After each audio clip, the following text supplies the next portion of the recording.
സിജോ പറയാണ് ജാസ്മിൻ അർജുന്റെയും ശ്രീധുവിന്റെയും കൂടെ കൂടിയിരിക്കുന്നത് ഗെയിം ആയിട്ടാണ്, ശരിക്കുള്ള ഫ്രണ്ട്ഷിപ്പ് അല്ല എന്നൊക്കെ ഉള്ളത്. ഗെയിമിന് വേണ്ടിയാണ്, ടോപ്പ് 5ലേക്ക് എത്തുന്നവരുടെ കൂട്ടുകൂടുക എന്നുള്ള ഗെയിമാണ് ജാസ്മിന്റെ എന്നുള്ളത്. ഇതിന് മുമ്പേ ഉള്ളവരുടെ കൂട്ടൊക്കെ നോക്കി അറിയാൻ പറ്റും ജാസ്മിൻ അങ്ങനെയാണ് കൂട്ടുകൂടുന്നതെന്നാണ് പറയുന്നത്. പിന്നെ അതിലും കുറച്ച് സെലക്ട് ചെയ്തിട്ട് മാത്രമാണ് ആളുകളെ പിടിക്കുള്ളൂ ജാസ്മിൻ എന്നൊക്കെ പറയുന്നുണ്ട്.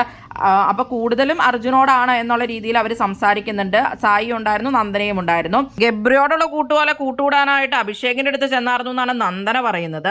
ഞാൻ ജസ്റ്റ് മിണ്ടിന്നൊക്കെ ഉള്ളൂ എന്നൊക്കെ അപ്പൊ അഭിഷേക് പറയുന്നുണ്ട്. അങ്ങനെ മിണ്ടാതെ പിരിക്കാൻ പറ്റില്ലല്ലോ, അതുകൊണ്ട് മിണ്ടിയുള്ളൂ എന്നുള്ളത്.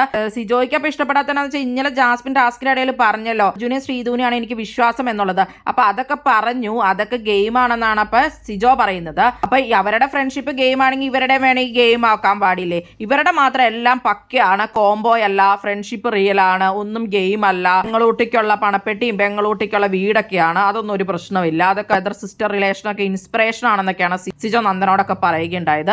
മറ്റവരുടെ അർജുൻ ശ്രീധു കോംബോ അത് ഫുള്ള് ഗെയിം, അതുപോലെ തന്നെ അർജുൻ ശ്രീധു അതുപോലെ ജാസ്മിൻ ഫ്രണ്ട്ഷിപ്പ്, ജാസ്മിന് വിശ്വാസം ഉണ്ടെന്ന് പറഞ്ഞതൊക്കെ ഗെയിമാണ്. അങ്ങനെയുള്ള രീതിയിലാണ് ഇവർ സംസാരിക്കുന്നത്. ജാസ്മിന് ശരിക്കും പറഞ്ഞാൽ ഗബ്രിയൊക്കെ പോയി കഴിഞ്ഞപ്പോൾ അവിടെ ആരും മിണ്ടാനുണ്ടായിരുന്നില്ല. പിന്നെ അർജുനും ആ സമയത്ത് ഒരേ ടീമായിരുന്നു. അങ്ങനെയാണ് അവർ കുറച്ചുകൂടി കൂട്ടാവുന്നത്. അവർ ഓൾറെഡി കുറച്ചൊരു ഒരേ വൈബൊക്കെ ഉള്ളവരാണ്, കുറച്ചൊക്കെ കൂട്ടായിട്ടുണ്ടായിരുന്നു. ജാസ്മിൻ അവിടെ ഫ്രണ്ട്ഷിപ്പിൽ റിയൽ ആയിട്ട് തന്നെയാണ് നിന്നേന്നാണ് തോന്നുന്നത്. ഇന്നലെ ആണെങ്കിൽ ആ ശ്രീധുവിന് ആ ഗെയിമിലൊക്കെ വളരെയധികം സപ്പോർട്ട് ചെയ്യുകയും ഭയങ്കര സന്തോഷിക്കുന്ന ജാസ്മിനെയൊക്കെയാണ് കണ്ടത്. അതൊന്നും ഫേക്ക് ആയിട്ട് തോന്നുന്നില്ല. ഇവരുടെ കോംബോ ആണ് ശരിക്കും പറഞ്ഞാൽ ഭയങ്കര ഫേക്ക് ആയിട്ട് തോന്നുന്നത്. എന്തൊക്കെയോ കാണിക്കാൻ വേണ്ടി കാട്ടിക്കൂട്ടുന്ന ഒരു കോംബോ ആണ് ഇവരുടെ 3 പേരുടെ ഈ കോംബോ. സോയുടെയും സായുടെയും നന്ദനയുടെയും കോംബോ. നന്ദനയ്ക്ക് വേണ്ടിയാണ് അവർ ഗെയിം കളിക്കുന്നതെന്ന് തോന്നുന്നുണ്ട്. എന്താണ് ഇവരുടെ കോംബോയിനെ പറ്റി നിങ്ങളുടെ അഭിപ്രായം?